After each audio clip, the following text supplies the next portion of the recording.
Welcome to another midweek lesson from Grace Christian Assembly. We are currently studying the book of Genesis, so open your Bible and join us as we dig into the Word. Now, here's our teacher, Jim McClarty.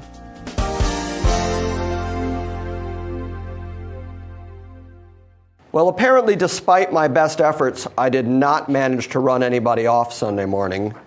I tried, and apparently I just couldn't offend anybody. And the email has been overwhelmingly positive as a result. But I have to read you something that has nothing to do with any of that. Every once in a while, I just do a search on my name on the internet to see who's talking about me and what they're saying. And sometimes it's kind of surprising because things I've written, theological articles, that kind of stuff, end up on these chat groups. And somebody will cite me to support their argument toward or against a particular position. And, as Jim McClarty from Grace Christian Assembly, Salvation by Grace says, and they'll throw a quote out there. And so I check every once in a while to see what people are saying about me. Well, at the same time, most of you know that back in the early 80s, I had a rock and roll career going. And even up until last year, I still had CDs being released from things I had done in the early 80s. So last year, we had a CD released called Greatest Hits Live. And just June 2nd, 2007, a new review showed up on the internet on that CD. And this is just too amusing. First, he just talks about the band a little bit, and I think, unfortunately, this reviewer thinks that the band is still together because CDs keep coming out. But it's new material of old stuff. It's just stuff that hadn't been released that's finally being released. And so this guy thinks that we're still an active band.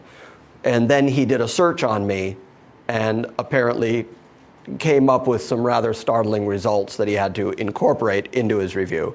And that's what I found really funny. 707, that was the name of my band, have their roots firmly planted in the early 80s. While they may not be as well known as some of the other hair bands of the time, they did quickly develop a loyal and devoted fan base. The band was comprised of Kevin Russell playing lead guitar and acting as the vocal frontman. Phil Bryant is on bass and offers up his vocal talents. Jim McClarty is drummer, and last but by no means least is the very adaptable Todd Howarth, who seems equally at home on the guitar as the keyboards. As to musical style, you can sum up the group in two words: hard rock, and I do mean hard. I suspect that they are quite spectacular live. I suspect that they are. See, it's all present tense, and this was just written a couple weeks ago, so he seems to think we're still out there. Maybe the strangest and most incongruous member of this band is Jim McClarty, who, according to online sources, when not pushing the Marshall amps into meltdown mode, is actually a pastor in a small town outside of Nashville. So now my two internet lives, my rock and roll life and my theological life, are starting to congeal on website reviews of the music that's coming out. I found that very funny. The most incongruous member of the band is the one who's also a pastor outside of Nashville. Anyway, he concludes by saying, 707 are an outstanding example of the hard rock genre. However, they never quite made it to the top of the pile. To say the least, it was a crowded field, and with so many other bands competing, somehow they got lost in the crowd, which is a shame, because this is a band that deserves to be listened to and seen live. Look, you can't see the band live. The band hasn't played live since 1982, and I myself am just barely alive. And so I'm not playing drums anywhere, and you can't go watch me incongruously. Would that be it? You can't watch me melt down Marshall amps anymore. That's not going to happen. So anyway, I just thought that was really fun. I'd like to see drums played through a Marshall amp. Oh, yeah, you have a reunion. Playing drums through a melted down Marshall amp. That's right. That's what I was doing. I've been asked a few times the last few years whether I'd be willing to get together with the other guys and do a Where Are They Now kind of get together and play thing. And I just laugh. No. There's no way. No, that is just not going to happen. Here's the problem. I don't even own drums, any less play them anymore. Details. And I used to play them rather voraciously, so it's just funny. All right, we're in Genesis 34. When we finished up last week, we had talked about Jacob as an example of being gracious because God had been gracious to him. When we last saw him, Jacob had settled in Shechem, and he was surrounded with Canaanite folk who lived in that area, but he was making peace with them. And of course, he was a very wealthy and powerful man. And so the folks who lived in Shechem wanted to make agreements and deals with him because it was very clear that God was on his side and supported him. So he didn't really want to go up against him. And after all, this is the same fellow whose grandfather had, with a standing army of 300 men, gone in and beat the way out of the kings of the plain. And so this family has a history of being strong with God and strong in numbers and powerful folk. But now some treachery is going to happen here in chapter 34, an ugly story from the Old Testament here of difficulty between the brothers. As you know, there are 12 brothers who are the sons of Jacob, and then there's one daughter, Dinah.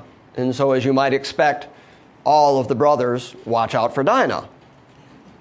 Now Dinah, the daughter of Leah, whom she had borne to Jacob, went out to visit the daughters of the land, the surrounding area of Shechem. And when Shechem, the son of Hamor the Hivite, the prince of the land, saw her, he took her and lay with her by force. And he was deeply attracted to Dinah, the daughter of Jacob, and he loved the girl and spoke tenderly to her. A little late, it seems to me. After you have lain with her by force, then you start the tender talk. Seems a tad late. Yes, that after he had done it, he then began saying, but I love you, and now I want you to be mine. Implications he took her by force.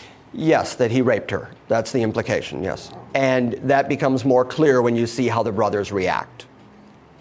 So Shechem spoke to his father Hamor, saying, get me this young girl for a wife. Now Jacob heard that he had defiled Dinah, his daughter. But his sons were with his livestock in the field, so Jacob kept silent until they came in. When Hamor, the father of Shechem, went out to Jacob to speak with him, the sons of Jacob came in from the field, and when they heard it, and the men were grieved, and they were very angry because he had done a disgraceful thing in Israel by lying with Jacob's daughter, for such a thing ought not to be done. But Hamor spoke with them, saying, the soul of my son Shechem longs for your daughter. Please give her to him in marriage. So this appears to be, he may have genuinely cared for her, liked her, desired her, but this also seems like a way to make up for it. It's like, well, I'm going to marry her now, so that makes things better, right? The soul of my son Shechem longs for your daughter. Please give her to him in marriage and intermarry with us.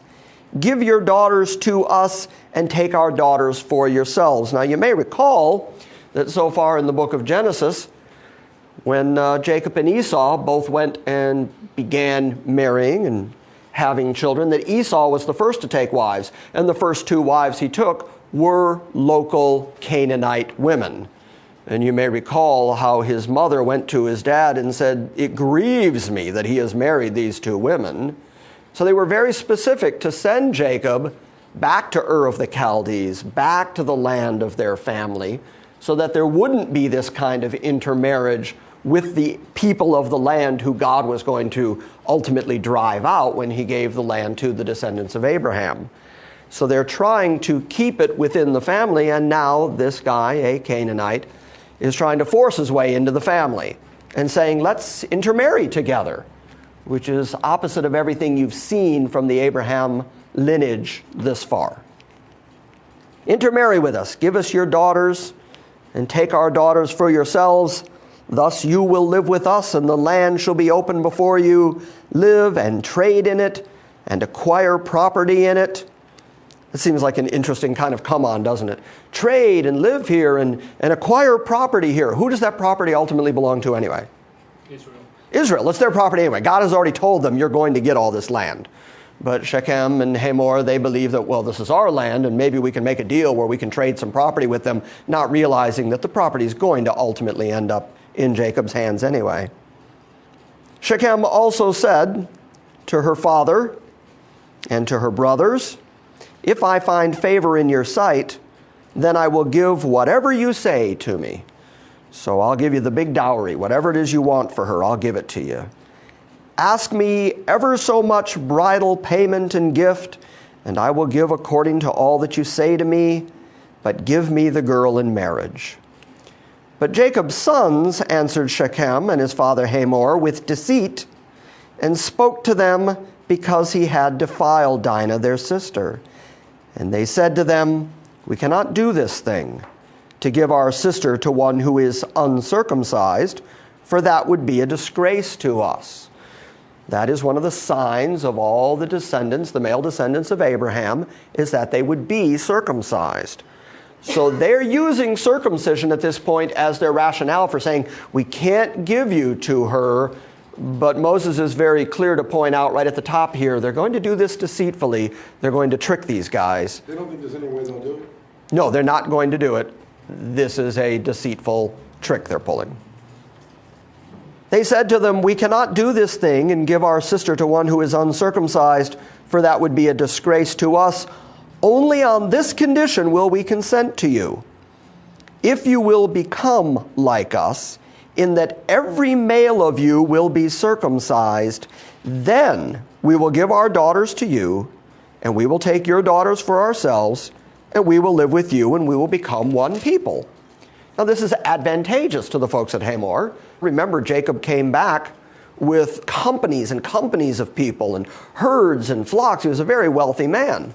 So if they're going to start intermarrying, they become a force to be reckoned with in that area. They become more powerful against their enemies. They have more wealth to deal with. So this is really advantageous to them. But it also means that Hamor and Shechem have to go back to their entire household, everyone over whom they rule, and explain to them that in order for the son here to have a wife, all the males have to be circumcised. I would like to see how they talked everybody into that one. I mean, that had to be a really compelling speech. To go back, we won't tell people what Tom's reaction was.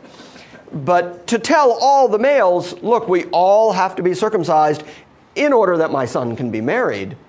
Boy, that's some loyalty there. They were also going to get some women, though. Yes, and you're going to get women, and you're going to become wealthier. There are advantages. But if you will not listen to us to be circumcised, then we will take our daughter and we will go. Now their words seemed reasonable to Hamor and Shechem, Hamor's son. So verse 19, the young men did not delay to do the thing, because he was delighted with Jacob's daughter. Now he was more respected than all the household of his father. So Hamor and his son Shechem came to the gate of their city, and they spoke to the men of the city, saying, these men are friendly with us. Therefore let them live in the land and trade in it, for behold, the land is large enough for them.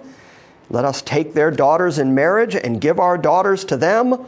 Only on this condition will the men consent to us to live with us, to become one people, that every male among us must be circumcised as they are circumcised. Will not their livestock and their property and all their animals be ours? See what the motivation is? We'll get all their stuff. All we got to do is go through with the circumcision thing. So let's agree to do that, and then we end up with all their wealth. Only let us consent to them, and they will live with us. Verse 24.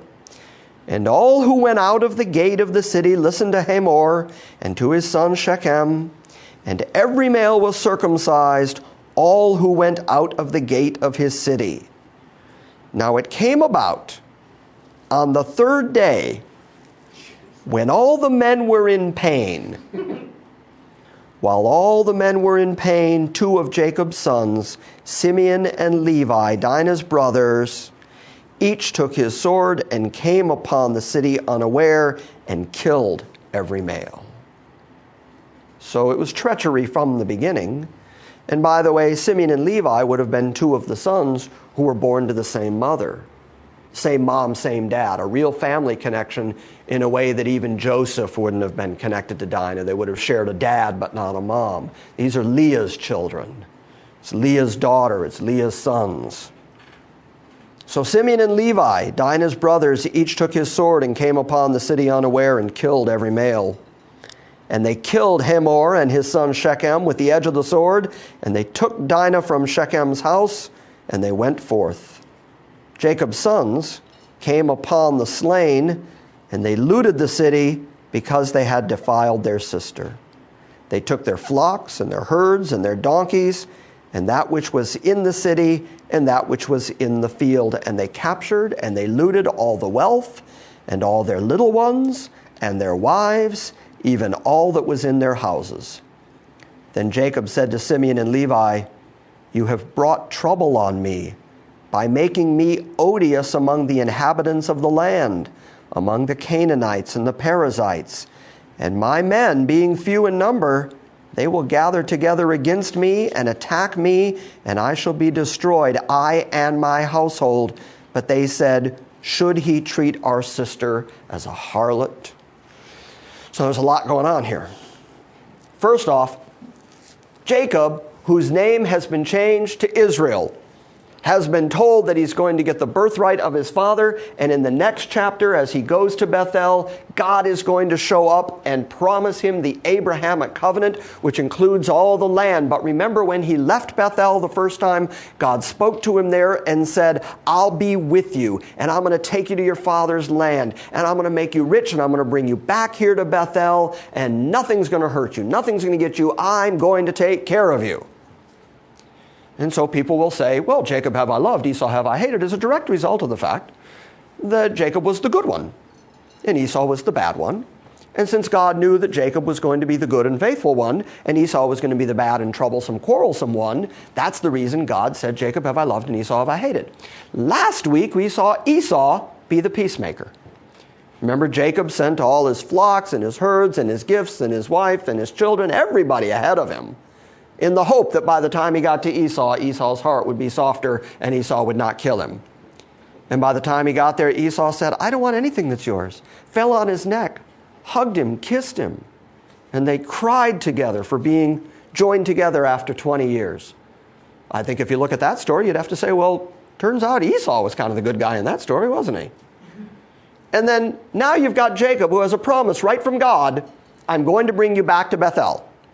And I'm going to protect you." And now that his sons have defended Dinah, look what his concern is. As soon as the Canaanites and the Perizzites hear about this, and hear that we tricked the people of Shechem, and that you went in and slew them, and then we looted them, they're all going to gang up on me and come and kill me. Where is the faith here? Again, you don't see Jacob being the good one. You don't see Jacob being the faithful one. You don't see Jacob being the one that you could justifiably say, well, of course God would say, "Jacob have I loved and Esau have I hated." Look at Jacob. He's the good one. He's the faithful one. He's the loyal one. No wonder God would like him. And no wonder he rejected Esau. Esau, bad guy. It's not the way it plays out. It turns out that they both have their highlights and they both have their problems. And that's why it's so important in Romans 9 that Paul said that the reason that God said, "Jacob have I loved and Esau have I hated," that he said it while the children were still in the womb, so that the election by grace would stand, not according to works. Where do they come off thinking that this is some sort of fair retribution? I mean, this is pretty... I could see if someone came in and wiped out a village of theirs that they'd respond this way. This is really... Well, it is to a degree, but also remember that there is this blood purity going on. If this rape had produced a child, she being the only female in the whole group, think of the problems that were caused just because Abraham went in the tent with Hagar. I mean, all of these Canaanites that they're having to deal with that are in that land are descendants of Esau. These are all Esauites, and these are all Edomites, and these are all the descendants of Abraham in the tent with Hagar produced Ishmael. These are all Ishmaelites. See, what my problem is now is that I have sometimers disease. I don't have Alzheimer's disease because it doesn't happen all the time. It just happens sometimes. So I've decided I have sometimers. Like right then, I just couldn't come up with that name. So anyway, yes, they have had other events like this that have produced offspring that have been a problem to them for the rest of their history. marrying within the family was a very, very important thing. So it's really much more than just that it was a rape. It was also a rape of the only girl who is a descendant, the next generation descendant of Abraham.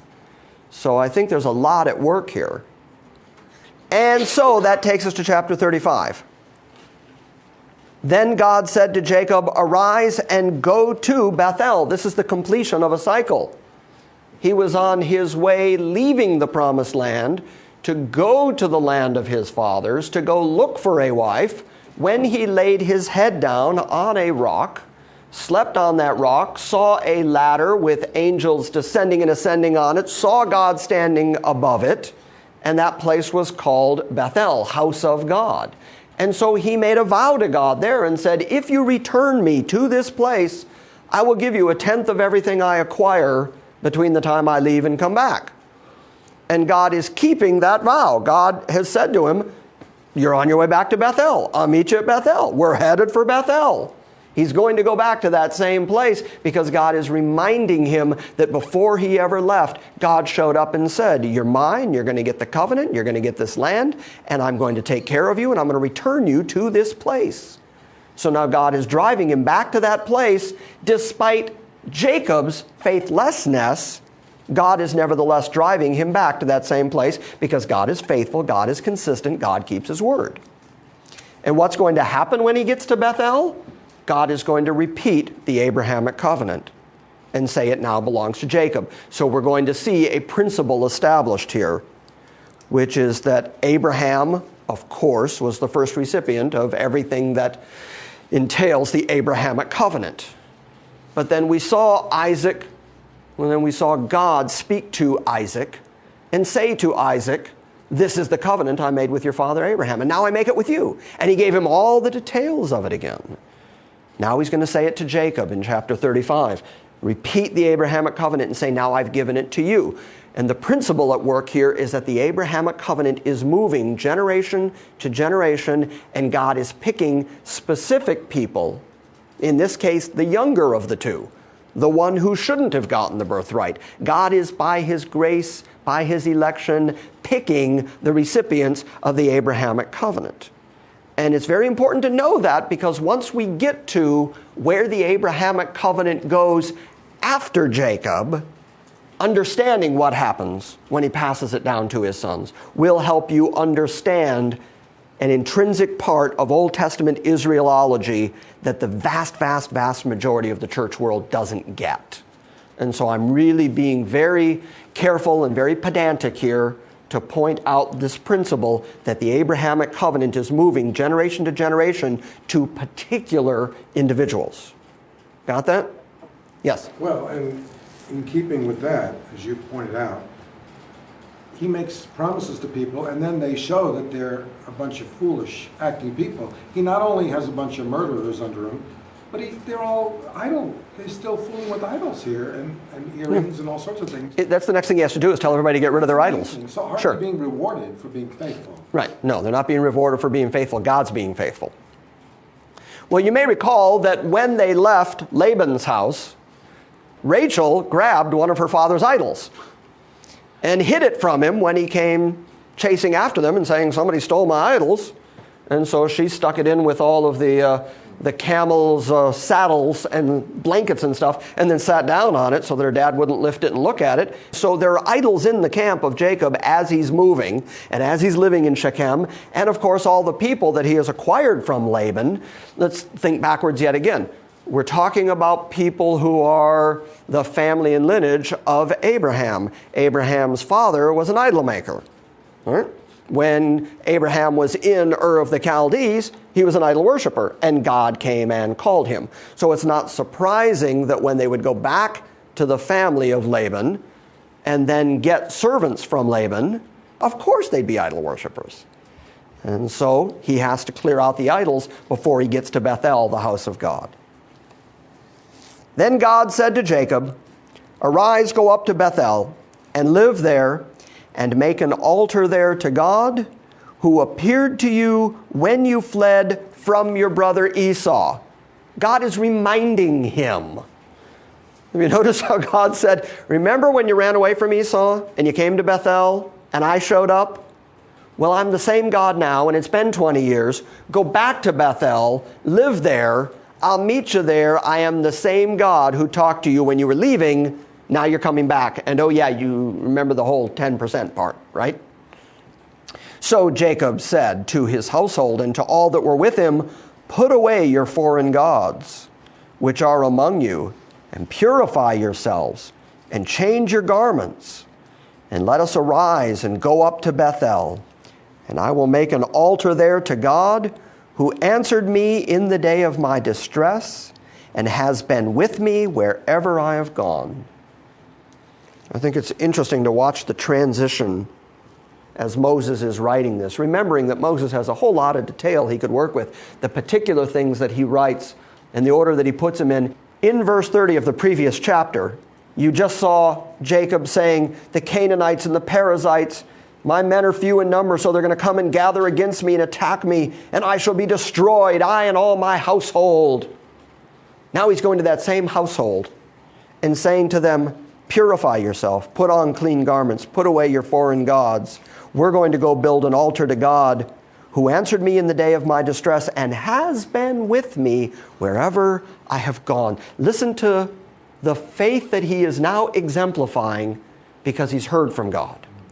And the transition went from, I'm going to be destroyed and my enemies are going to get me, to God showing up and saying, I'm still the same God that talked to you at Bethel 20 years ago. And then he goes to his household and says, oh yeah, that's right, I forgot. God's faithful. And he's been with me the whole time. He's been with me the whole way. So was it Jacob's own fleshly faithfulness, him kind of observing God's batting average and then saying, well, yes, good old God. It turns out that he's really done a pretty good job. I guess I'll make him my God and I'll let him continue to be the Lord of my life. Well, you see none of that here. What you see is God being faithful to Jacob despite Jacob's faithlessness, and God showing up again and again and saying, I'm still God, and I'm still here, and I'm still taking care of you. And then you see Jacob express his response to the fact that God has been faithful. And that is consistent all the way through the Bible, and I think anybody who's being honest with themselves would say that that is consistent with their own life. That our tendency is toward faithlessness. Our tendency is toward, where's God now? Oh no, I'm going to be destroyed. My enemies are going to get me. Then you go back to his word and you start reading again and you start finding out that God is faithful and that his promises are good and that he's consistent, and that's what actually builds up our faith. Our faith is not built up by our willingness or our running hard or our exercising ourselves or by the exercise of religious practice. That does not build up faith. Faith is built when you hear from God. Under distress, Especially under distress. Faith is built when you hear from God.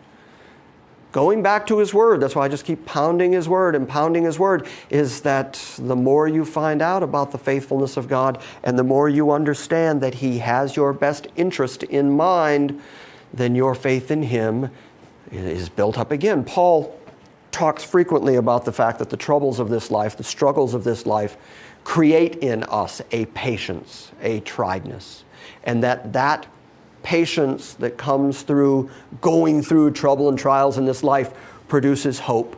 And hope, says Paul, does not make anyone ashamed. That word hope is that confident expectation that the same God who's done it before is going to do it again. And after you go through enough trials in this life and then you see yourself delivered through those trials, the more faith you have when you go toward the next trial, because you know that that's the same God who took you through the last trial. Well, that's what God's doing here.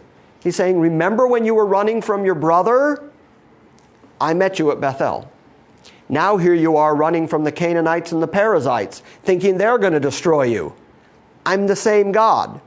I delivered you 20 years ago. I'm the same God I'll deliver you today. I'm faithful. And so then he's able to go out and extol the virtues of God and talk about the God who has been with him the whole time. He forgot that. You see it a lot, where Jacob just forgets that God's with him and worries about his life and worries about his flesh and worries about whether his enemies are going to get him. And it is not his strength or willfulness or intrinsic humanness that restores him. It is always God that restores him.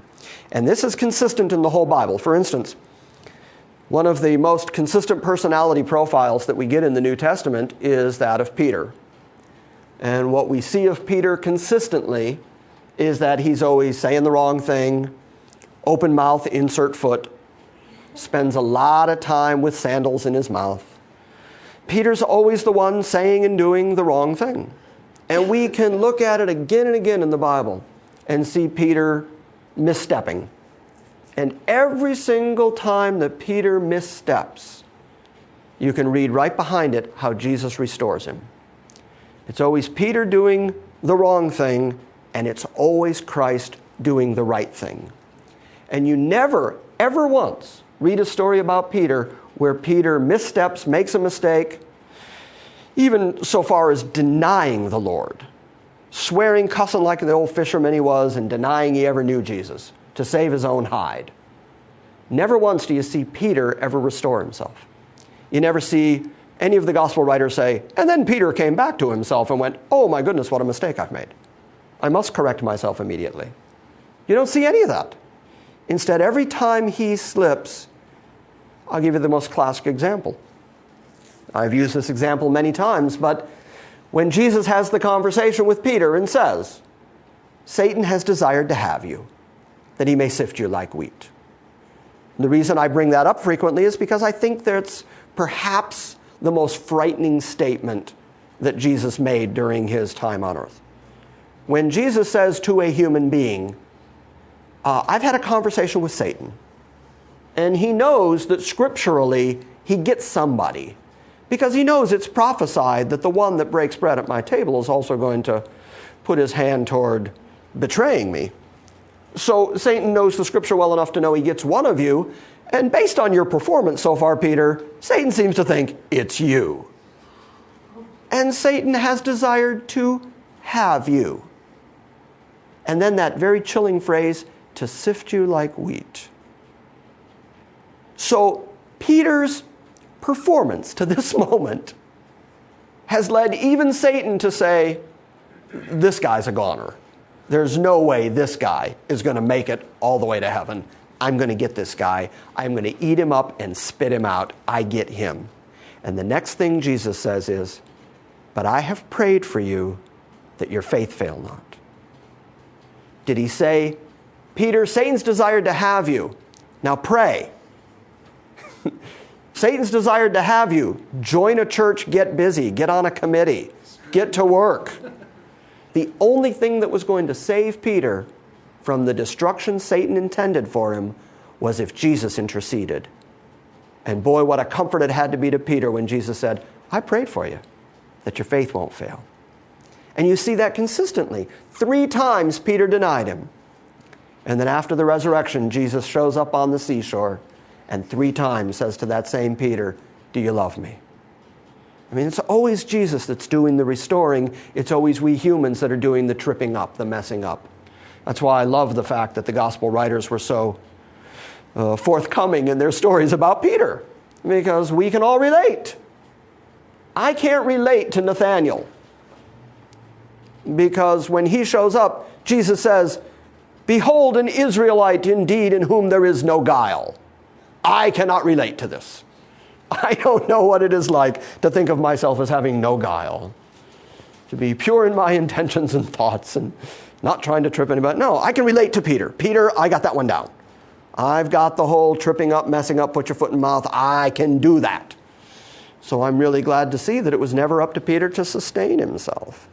But again, this is consistent biblically, and we see it back here with Jacob. Jacob continues to be heel catcher, supplanter, following his own way, having no faith in God, believing that his enemies are going to get him despite the promise of God. It is God that shows up and says, I am the same God who met you before at Bethel. I delivered you before. I'm delivering you again. I'm faithful despite you. And that's real good news for us human beings who are not good at always being faithful. Right? You had your hand up for a minute? Yeah, I was just thinking about that anytime I turn on the TV or I think back on any sermon, it seems like what they always try to do is extol the faith of these people as a basis on which God found them okay. And like that's how you need to be if you're going to be okay. Okay, well, let's be fair. If you go to Hebrews 11, the heroes of faith passage, as it's classically called, yes, the writer of Hebrews, to make the point that without faith it is impossible to please God. I mean, he writes that all these people pleased God by their faith. And the point he's making is that it was not their performance, but that it was their faith that pleased him. But he summarizes at the beginning of chapter 12 by saying, now, since we are surrounded by this great cloud of witnesses, let us lay aside every weight and the sin that does so easily beset us, and run that race with patience, looking unto Jesus, the author and finisher of faith. So he gets the theology very precise and says it is Jesus who is the author and finisher of faith, but it is faith that is pleasing to God as opposed to performance or legalism or any of that stuff. So I'm just giving some of these folks the benefit of the doubt. If I was preaching on faith, the necessity of faith, the gift of faith, and that the only way to please God is with faith, I'm going to go to these guys because that's what chapter 11 of Hebrews does. But I'm also always going to put it in the context of faith is a gift from God and Jesus is the author and finisher of it. They usually extol faith as a human virtue. That's where the difference is. Right. They'll say faith is a human virtue and then tell you to get busy and do it. Right. I think that takes us to verse 4. Chapter 35, verse 4, so they gave to Jacob all their foreign gods which they had, and the rings which were in their ears. Jacob hid them under the oak that was near Shechem. As they journeyed, there was a great terror upon the cities which were around them, and they did not pursue the sons of Jacob. Now, what was Jacob's fear? That they'd be attacked. They were all going to come after him. I'm going to be destroyed. God shows up, the same God who had told him 20 years before, I'm going to protect you. And now God has said, come back to Bethel. This is the guy who is carrying the Abrahamic covenant. He must live. He is the seed. He's the lineage. He is the one through whom the Christ is going to come. And so rather than be attacked by all the enemies he was so afraid of, a great fear fell on all those cities, and nobody came out after him because he was being divinely protected by God. Why? Because God is faithful. Are you getting a sense for the God is faithful part yet? Because it's interwoven all the way through these stories. It is always God who is the faithful actor. And he is acting and protecting Jacob, not because Jacob deserved it, not because Jacob said, the Lord is my shield and my great strength, let's go. He was cowering. He was, they're going to get me. It's God that shows up and says, go back to Bethel. I'm going to give you that land. Go there, build an altar, get rid of your foreign gods. As they journeyed, there was a great terror upon the cities which were around them, and they did not pursue the sons of Jacob. So Jacob came to Luz, that is Bethel, which is in the land of Canaan, he and all the people who were with him. And he built an altar there, and he called the name El Bethel, the God of the house of God, because there God had revealed himself to him when he fled from his brother. Now Deborah, Rebekah's nurse, died, and she was buried below Bethel under the oak, and it was named Alan Bakuth. In verse 9 then, it says, God appeared to Jacob again when he came from Padam Aram, and he blessed him, and God said to him, for those of you keeping count, this is what, number 9 now? Is this the 9th retelling, Tom? I think it is. The Abrahamic covenant being repeated. I was counting on Tom to know because he's been keeping notes all this time. And No, we've already done 8. We've already done 8. This is 9. I was right. The 9th telling of the Abrahamic covenant in the book of Genesis. We are only 35 chapters into the book of Genesis, and for the 9th time we're going to hear the Abrahamic covenant. That's why I kept saying when we were introducing the book of Genesis that people get all hung up on the creation part of it.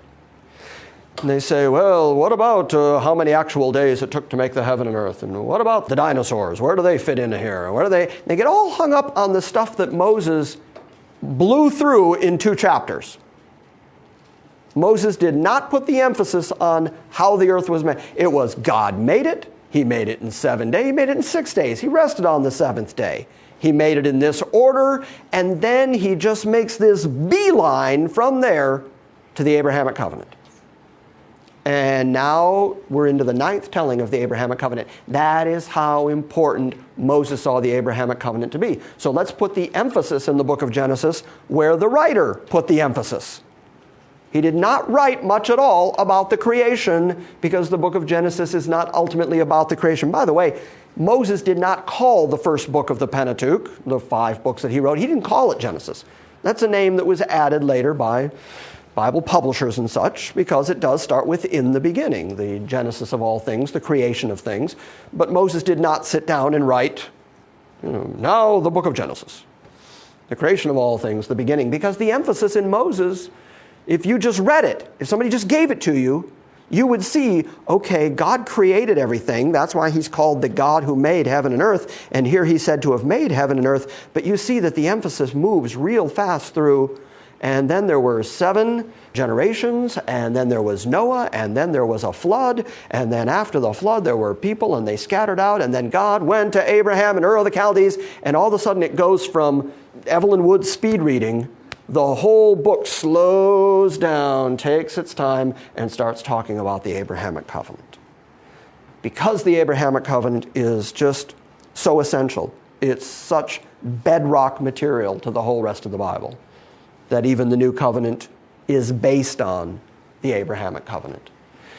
And if you see the Old Testament through seedological eyes, thank you very much, that's 2 new words tonight I've made up. If you start looking at the Bible through that seedology kind of view, where you're just tracing the Abrahamic covenant and where it's going, then when you get to the beginning of the New Testament and the New Covenant, and you see the New Covenant, another unconditional covenant come about, it seems completely familiar to you. You go, well, of course God would do that. And then when Paul in Galatians says that the law came and left, but it did not in any way annul the covenant God made with Abraham 430 years earlier, you go, oh, well, that theology fits perfectly with everything I've read so far. Remember that the writers of the New Testament were Jews. They were familiar with all this stuff and the original emphasis of this stuff. And the original emphasis is on God keeping covenant with particular people.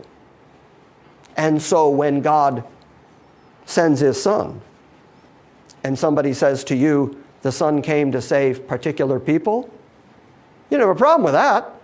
Well, yeah, that's the way God's always worked. From the moment he said, in Isaac shall your seed be called, even though Isaac was the second born, from that point forward, God became particular. When I say God doesn't just love you in a wide, broad, indiscriminate way, but he loves you with a particularity that allowed him to write your name down in a book before the foundation of the world, that doesn't seem foreign to anybody who knows their Old Testament. They're going to say, yes, the way God's always been. From the minute he said, in Isaac your seed will be called. Jacob I've loved, Esau have I hated. I'm going to skip over everybody and go down to Joseph and then go to his youngest son and give him the covenant. We go, well, that's the way God's always worked. And then you read that Jesus came and said, I lay down my life for the sheep. And then says to the Pharisees, you're not of my sheep. We understand that kind of particularity. That's the way that God has always, always been. And that's why this early theology in the book of Genesis is so foundational. And so here we go, the 9th telling of the Abrahamic covenant. Then God appeared to Jacob again when he came from Padan Aram, and he blessed him, and God said to him, your name is Jacob. You shall no longer be called Jacob, but Israel shall be your name. Thus he called him Israel. God also said to him, I am God Almighty. Proper name. Almighty.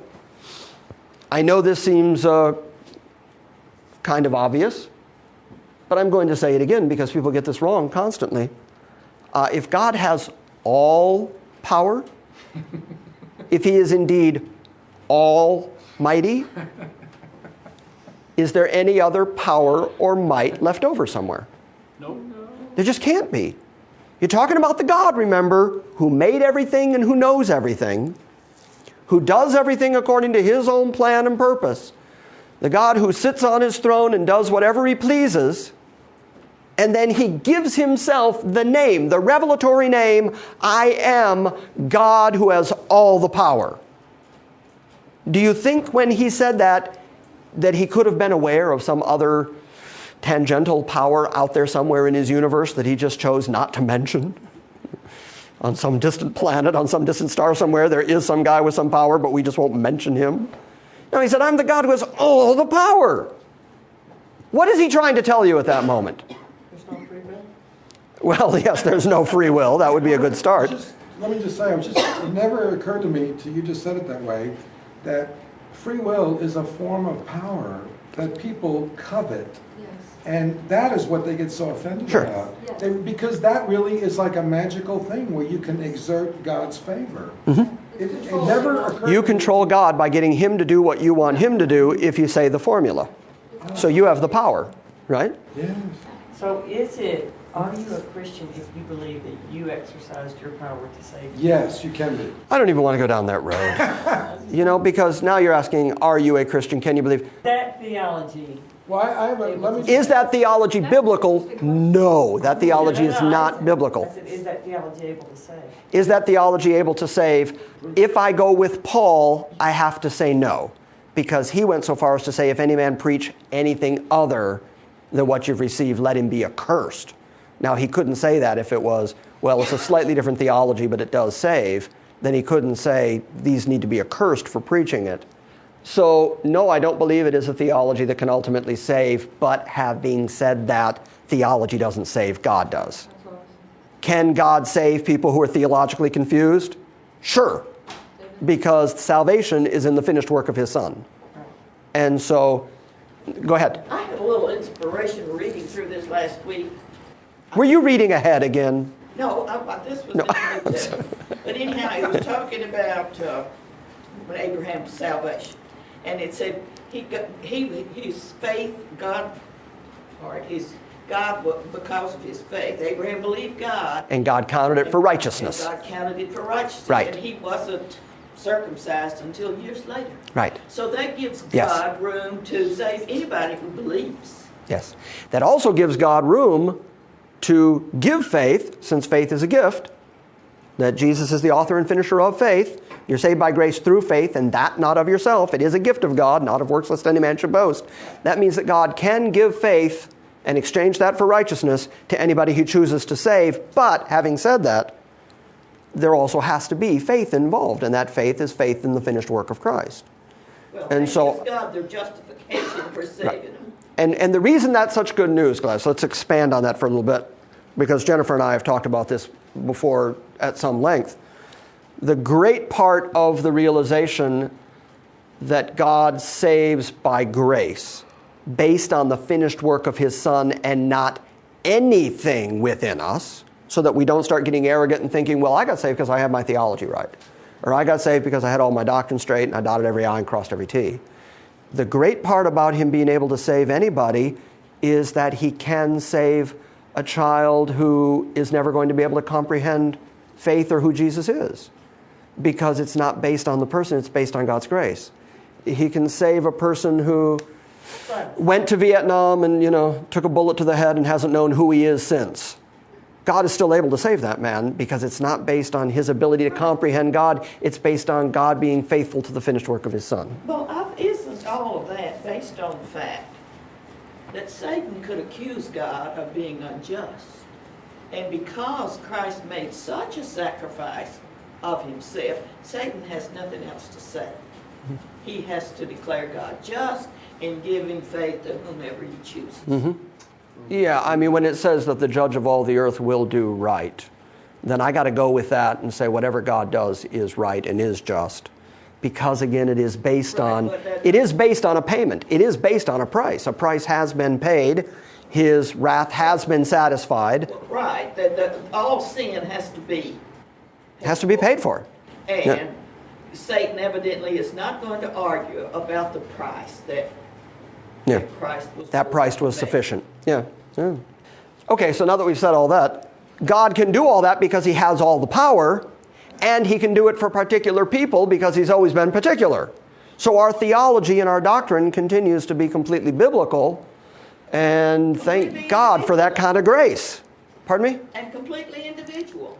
Completely individual, absolutely, sure. Well, that comes into God's absolute complete knowledge. Right. He can deal with any individual personally. Yes, ma'am? It is hard for me to wrap around that somebody that feels that their salvation is based on their works, as sincere as they are about their love for God, as sincere as they are, still living like a Pharisee, thinking that everything, that what their works are going to save them. Yeah. It's hard for me to believe that God would reveal to them what they really are, so that they would see God's grace. And it's just, I know God can do it, and I understand all that, people on the cross, all that.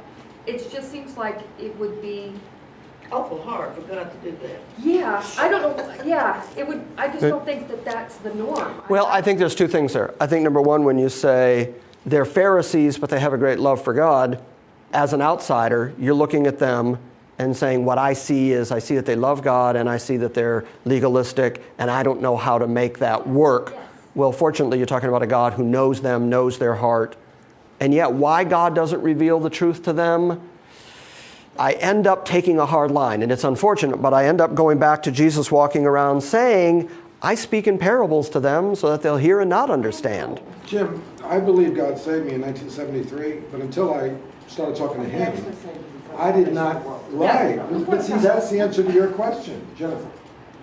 Did God save you all before you got this right? No, exactly. No, think about it. He that's did. true. No. My qualm is not with the individual person who is sitting in the mega church listening to that theology. My qualm is with the mega church preaching that theology. Yes. Is that a theology that is a legitimate preaching of the gospel? No, it's not a legitimate preaching of the gospel, but there are saved people in there, most likely, because I was one of them. Oh, yes. I was saved. From a cult. I objected strenuously to the real teaching of the gospel because I had unlearned the way I was saved previously. I was saved in 73, and then I went to Lipscomb, and then I started thinking, oh, well, you're saved because you don't realize it, but your thinking shifts, and you're saved because you're a good person. But all the while, I was saved with my incorrect theology. Yeah, absolutely. God loved you just as much then as he does now. Right. And now he decided to reveal to me after I turned 50. And I say, well, why didn't you let me know it then so I could really have been a terrorist at Lipscomb?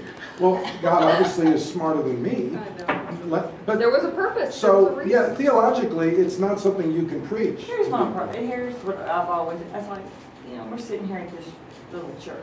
Okay, so when I meet people who go to the mega churches and they spew their lovely theology at me, I have a tough time telling them, it's, oh yeah, that's good. I can't tell them that. I can't say, oh, okay, yeah, I love Joyce Myers. I love Beth Moore. I have to say, that's really not biblical. So we have to assume that God knows what he's doing and leave it up to him to sort out who is and who isn't. I'll tell you, if we were to be strictly Pauline and take as hard a line as Paul takes, we would stand up against those people and say, I'm sorry, you have a doctrine that doesn't save, you got a gospel that isn't a gospel, there's no good news in what you teach because it's all what you got to do, and you're not capable of doing the very things you say you got to do. There is no good news in that. I do say that. I do too. And I get in trouble. And that's why we're so popular. So, okay, let's get through this. Chapter 35, verse 10, God said to him, your name is Jacob. You shall no longer be called Jacob, but Israel shall be your name. Thus he called him Israel. God also said to him, I am God Almighty. I had a bunch of stuff I wanted to say about that, but I never got to it, so we're just going to keep moving. I know, I'm looking for sympathy. That's all I'm looking for. Say just the good stuff. All right. You want me to just edit through everything and just say the good stuff? All right, just give us 1, 2, 3. It's real easy. If God calls himself by a proper name that includes, I have all the power, it is axiomatic that means there is no other power left over somewhere else. That means that whatever power you see anywhere in the universe exercised by anyone to any degree, it is God who is the motivation and who is the force, the instigator behind that power. If you are taking a breath right now, it is the power of God that is giving you the ability to breathe. If you know your own name, having cogent thoughts, and the synapses are still snapping, it's because God has empowered you to live and breathe and know another thing for another moment. Whatever you are doing, it is God who is empowering it. And to whatever degree you want to argue about it and say, no, God is not empowering this particular thing, to that degree you have to say God is not all powerful. He is only mostly powerful. He's not almighty. He's mostly mighty. But he doesn't describe himself that way. God himself describes himself. And this is very, very helpful. Any time in the Bible that you get God describing himself and saying, let me tell you what I'm like, pay attention, because it's really, really helpful when God says, I'm like this. This is life eternal, that you know me. That you know me, absolutely. That you know the Father, you know the one that he sent. This is life eternal. So he says, I am God, I am almighty. Now, here's where it gets a little more complicated. So then what about Satan and the things that Satan did and the deception that happened with Judas? Or what about the fall of man? What about Adam? What about sin in the world? Did those things happen by surprise? Or are they all part of the master plan of the one who is almighty? Now, if you know that everything that happens, everything that occurs, is in the hand of the one who empowers everything that happens, then it just is easier to deal with what happens. Because you know that the Almighty One empowered it. Nothing, nothing, nothing reaches you that God doesn't empower, allow, decree. There's a phrase I heard years ago that an old preacher used that I just always liked the phrase. He said, nothing ever got to you that didn't first pass through nail-scarred hands. And that's good to know. That's good to hold on to, because in this life, a lot of bad stuff, terrifying stuff, awful stuff, painful stuff happens. And it's real good to know that it actually serves a purpose. I can prove it this way.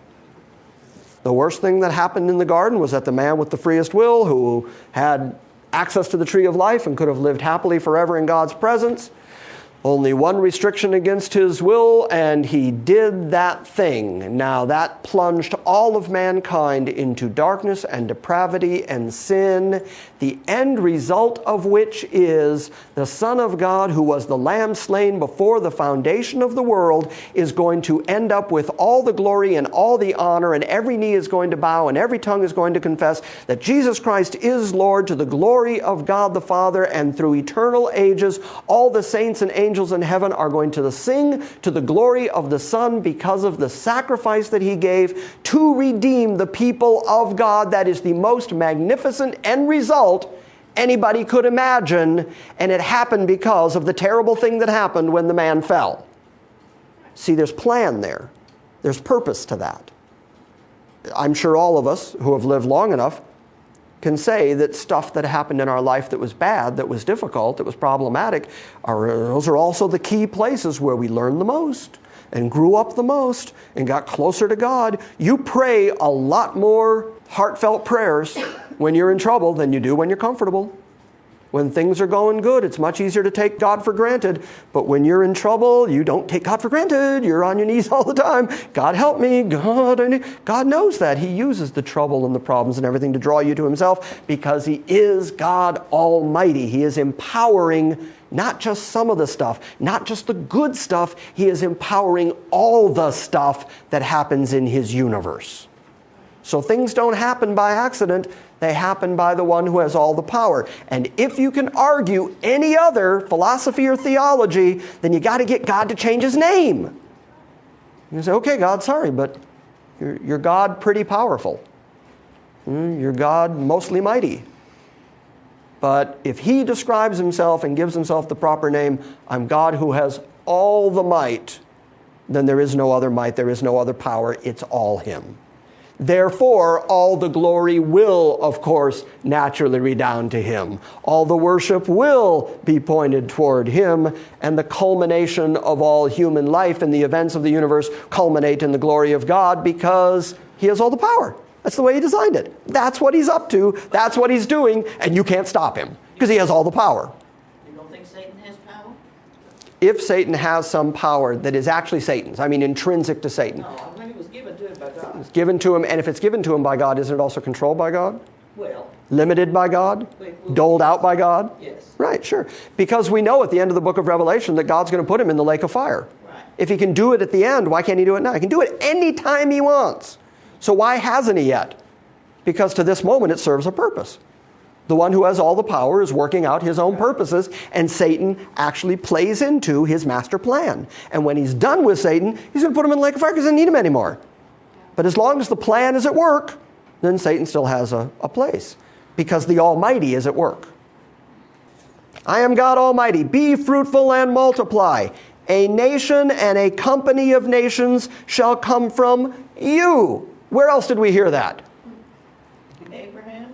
Abraham and Isaac were both told. Nations and companies of nations are coming out of you. Now it's passed down to the next generation. Out of you. This is that seed delineating which of the sons.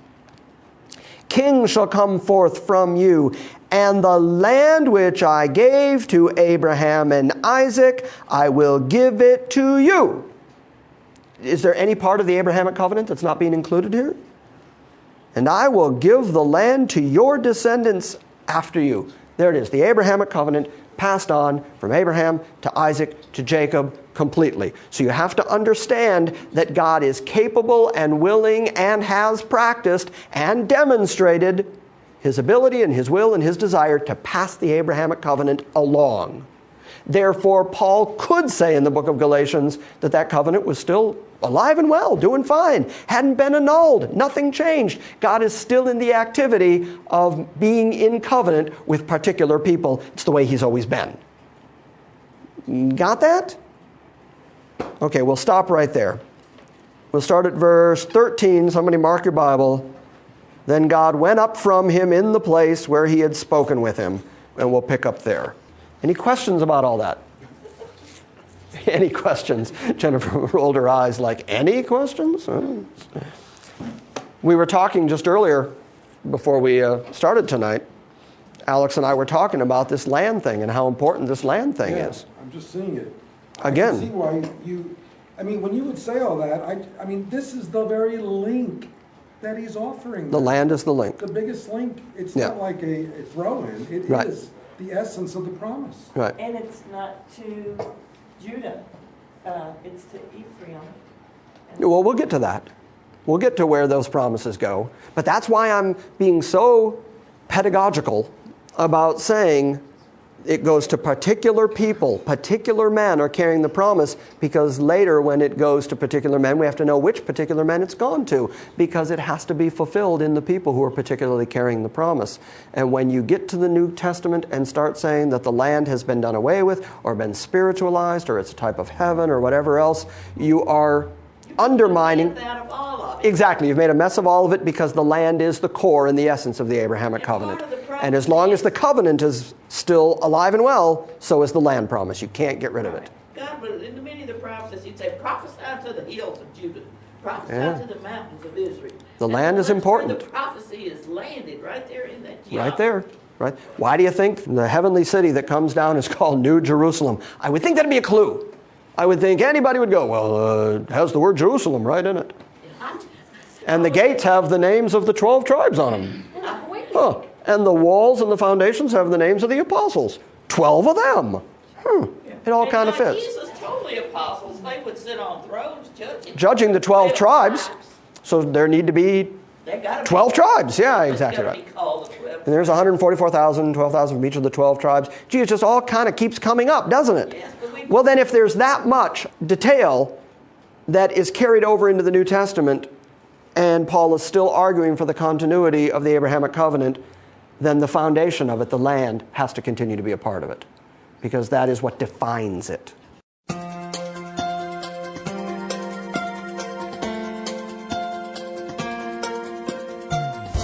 Thank you for joining us for this week's lesson. If you would like more information about Grace Christian Assembly or the teaching of God's sovereign grace, please visit us on the World Wide Web at salvationbygrace.org.